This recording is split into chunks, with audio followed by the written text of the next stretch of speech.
Bismillahirrahmanirrahim. Assalamualaikum warahmatullahi wabarakatuh.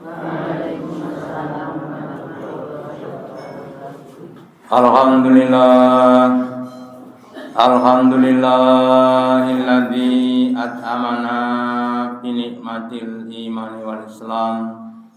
Asyhadu an la ilaha illallah wahdahu la syarikalah wa asyhadu anna Muhammadan abduhu wa rasuluhu la nabiyya wa la rasula ba'da. Allahumma sholli ala Muhammad wa ala ali Muhammad kama sholaita ala ali Ibrahim innaka Hamidum Majid. Wa barik ala Muhammad wa ala ali Muhammad kama barakta ala ali Ibrahim innaka Hamidum Majid.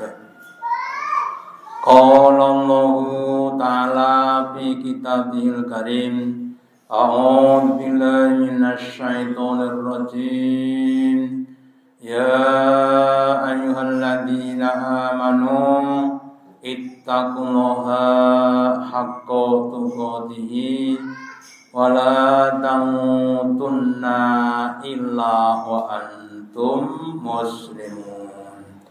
Bapak Ibu hadirin yang dirahmati Allah Ta'ala, yang pertama dan utama, marilah kita selalu meningkatkan, menambahi kesyukuran kita, keimanan dan ketakwaan kita kepada Allah Ta'ala.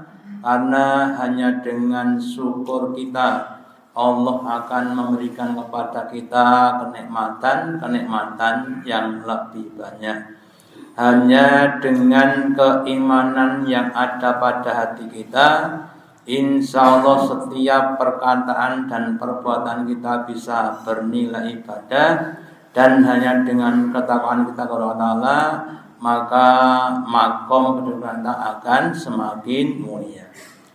Bapak Ibu hadirin yang dirahmati Allah Ta'ala, di dalam Islam ada kewajiban bagi setiap kita untuk mencari ilmu. Kenapa?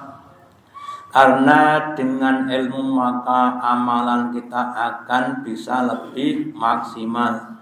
Dengan ilmu maka Allah akan lebih mudah dan lebih efektif dan efisien. Maka Nabi bersabda, "Thalabul ilmi wajibatun ala kulli muslimin wal muslimat." Mencari ilmu itu merupakan fardu, merupakan kewajiban, perkara yang harus, yang wajib dilakukan oleh setiap orang yang Islam, baik yang laki maupun yang perempuan. Maka mari kita semuanya, mumpung masih diberi usia hidup di dunia, harus kita mencari ilmu dengan sebanyak-banyaknya. Yang kedua, orang-orang yang punya ilmu itu lebih utama dibanding orang yang tidak punya ilmu. Sehingga semakin banyak ilmu yang kita dapatkan, insya Allah akan semakin mulia. Dan sebaliknya, semakin sedikit ilmu kita, maka kita akan semakin terhina. Kemudian Allah akan mengangkat derajat orang-orang yang berilmu.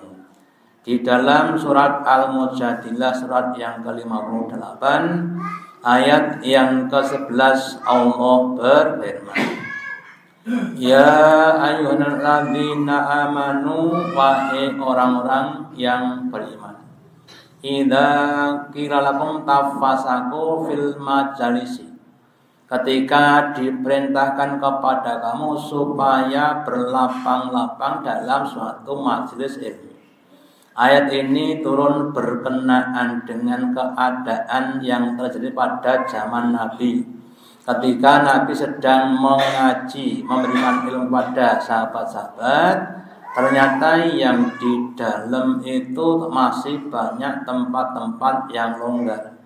Sementara yang di luar banyak yang berdiri. Kemudian Nabi perintahkan supaya yang di dalam itu mendesak atau merapat sehingga yang di luar itu bisa masuk dan duduk di dalam. Nah, ini menunjukkan antusias sahabat di dalam mencari ilmu.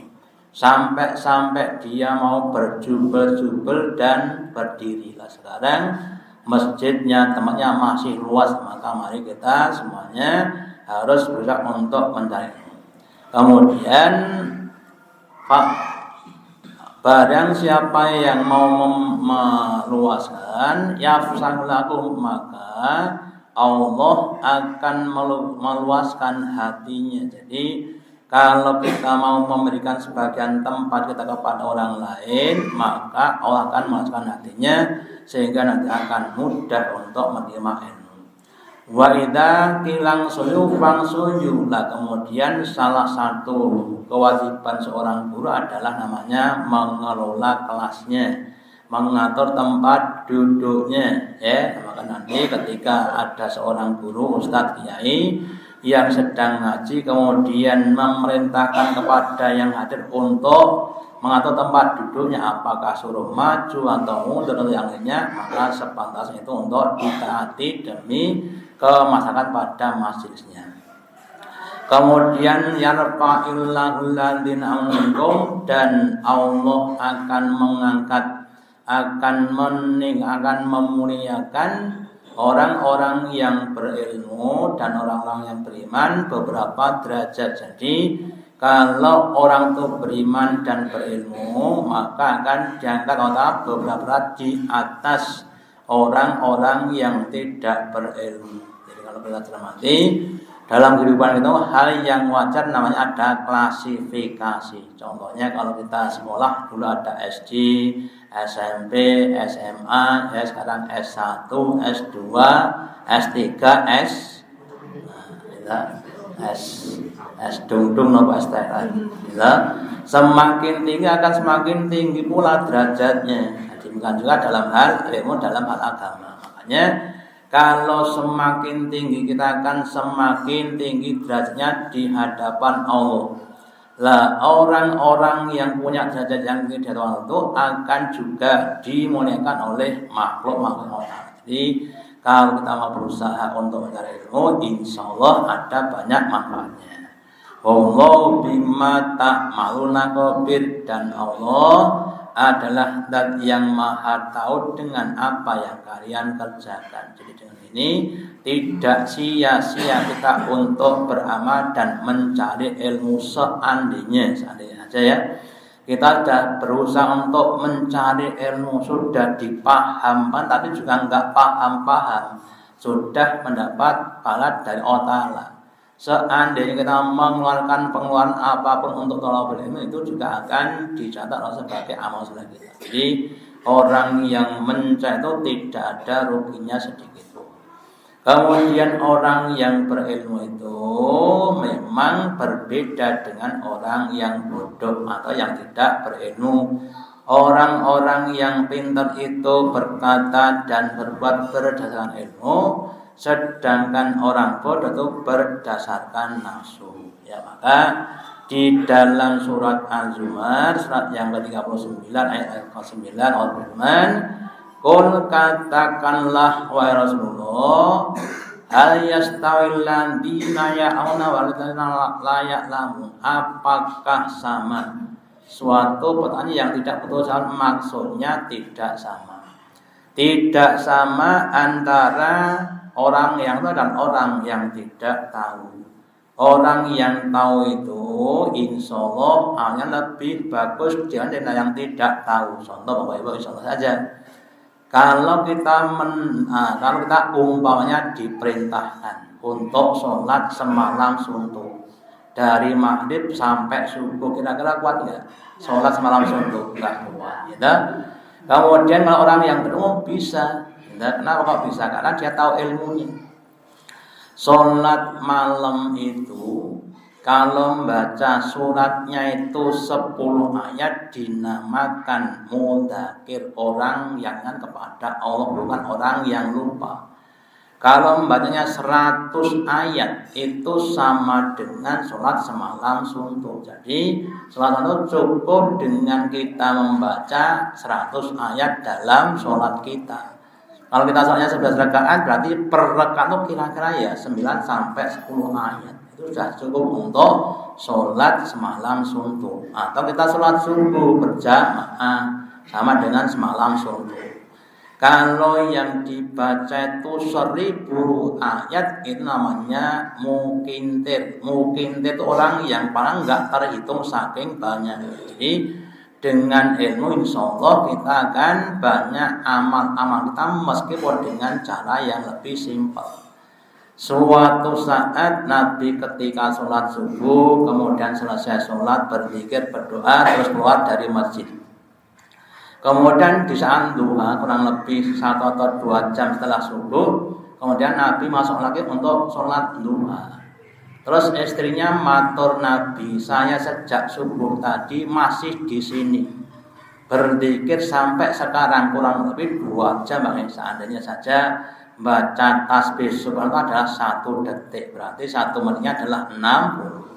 Kalau 1 jam ya kurang lebih 3.600. Kalau 2 jam kurang lebih 7.200. Itu kalau pakai metode orang bodoh ya. Terus Nabi bersabda, zikirmu yang 2 jam itu kalau dibanding dengan zikirku yang cuma beberapa saat akan lebih banyak zikir saya. Ya, kemudian Nabi mengajari zikirnya adalah subhanallah adada khalqihi.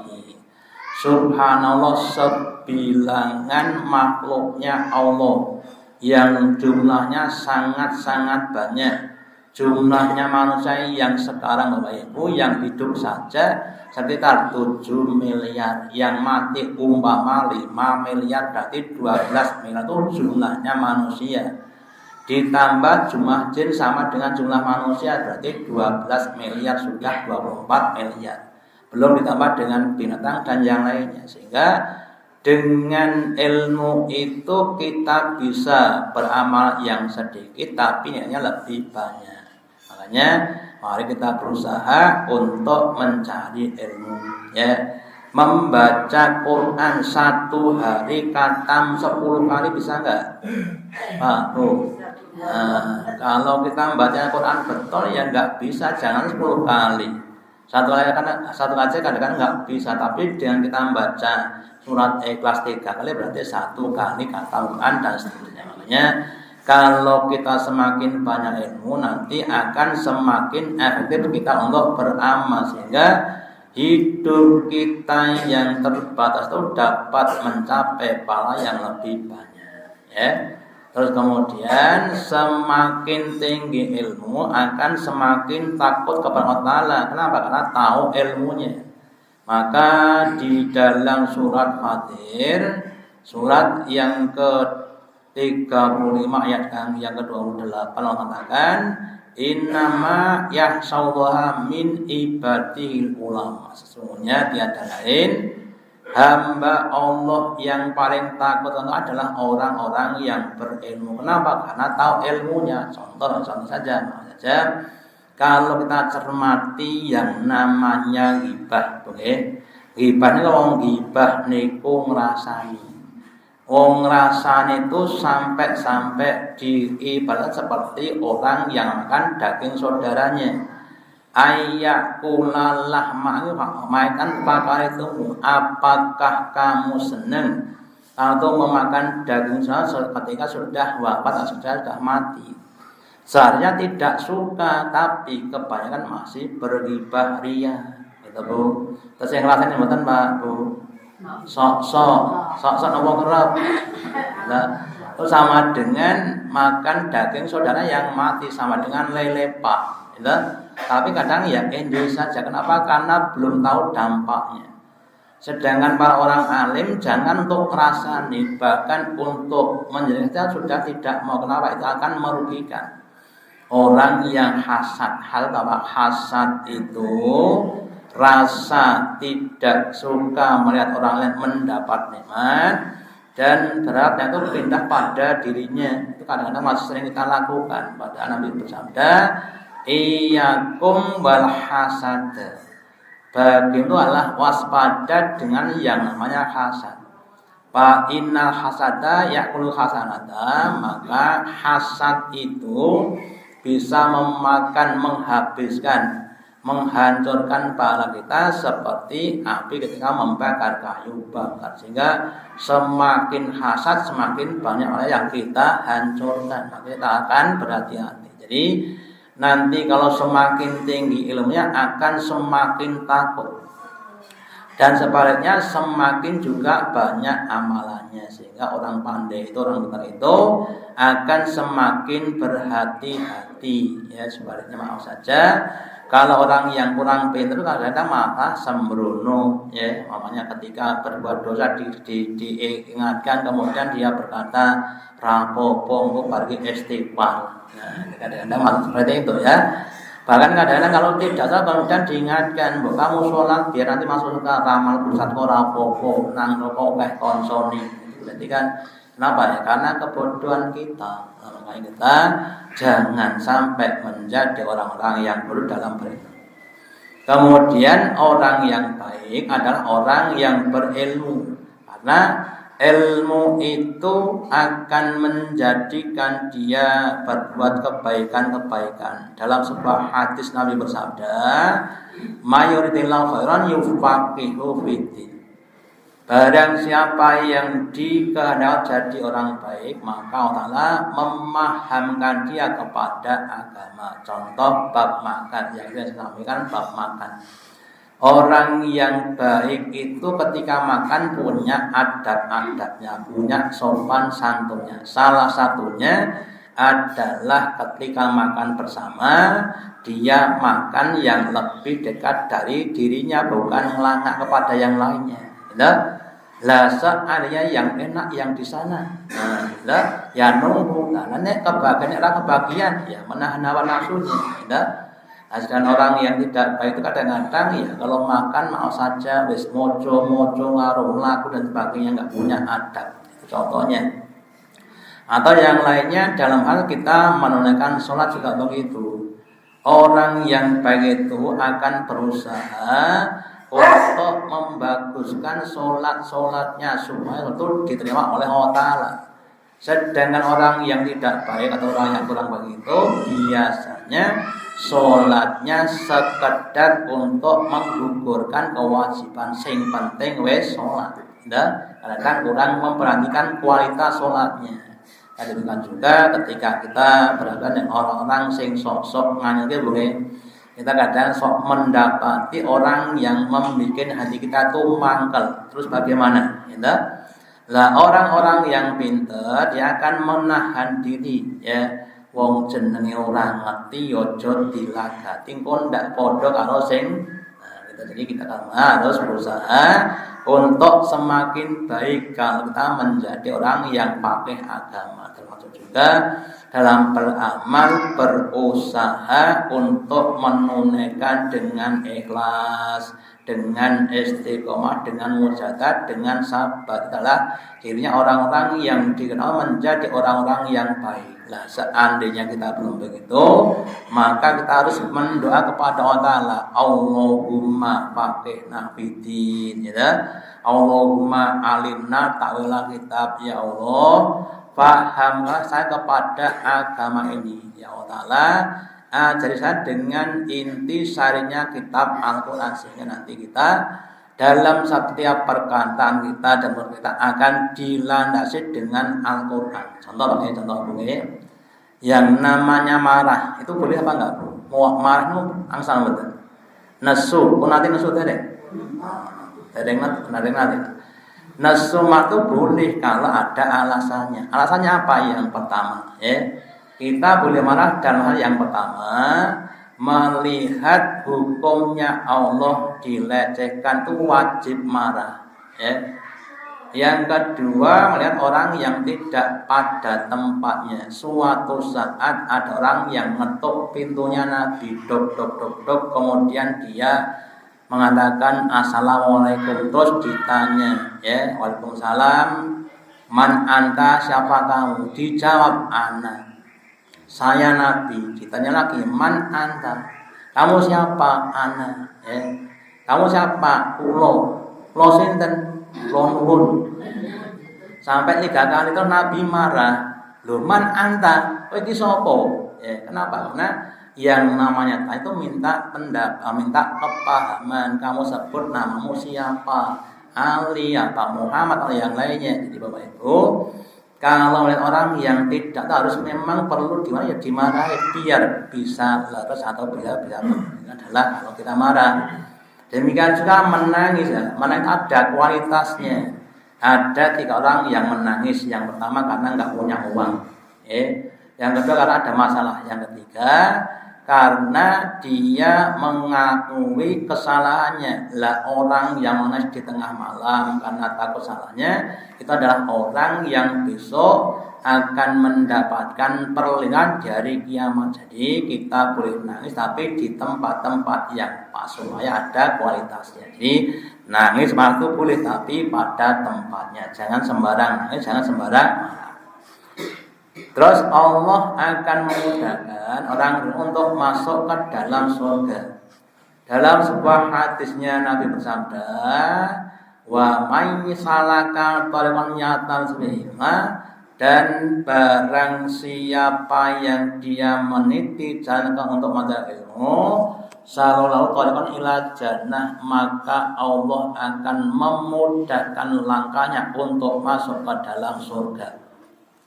Kalau kita cermati masuk surga Bapak Ibu, di sini seandainya adalah padang mahsyar. Padang mahsyar ini adalah surga. Jadi dari sini ke sini. Kemudian ada namanya jembatan, namanya sirat. Kemudian dia adalah neraka jahanam. Lah sirat itu saking sulitnya dilambangkan dengan berbagai macam ucapan atau istilah. Mbah kita dulu mengatakan namanya wat ogal agil. Napa Pak? Wat niku jembatan, ogal niku nyemplung nengen, agil niku nyemplung ngiwo. Ini adalah sangat sulit untuk selamat. Lah kemudian orang-orang yang ketika di dunia memudahkan langkah untuk mencari ilmu meskipun rumahnya jauh, meskipun pagi-pagi buta masih dingin, kemudian dipermudah. Lah orang-orang yang memudahkan langkah untuk masuk surga, maka itu akan dimudahkan untuk masuk ke dalam surga. Itu yang pertama. Yang kedua, orang yang mencari ilmu itu terus dia punya ilmu, amalnya semakin banyak. Kemudian Allah menetapkan fa amma man saqulat mawazinuhu wa fi syati radiyah. Barang siapa yang amal kebahagiaan lebih banyak dibanding dengan keburukannya, maka dia masuk ke dalam surga. Jadi orang-orang yang berilmu itu insya Allah amal banyak jauh lebih banyak dibanding dengan amal buruknya. Sehingga kita semuanya, kalau kita menginginkan besok masuk surga dengan cara yang mudah, monggo kita mempermudah dan memperbanyak langkah kita untuk mencari ilmu. Sekarang media sudah banyak, baik dengan langsung maupun yang tidak langsung. Kita bisa membuka di YouTube atau di TikTok dan sebagainya pada cara-cara yang mencari ilmu, termasuk ilmu yang tidak yang berat dengan kehidupan kita sehari. Jadi kita semuanya monggo berusaha sekuat tenaga untuk banyak mencari ilmu.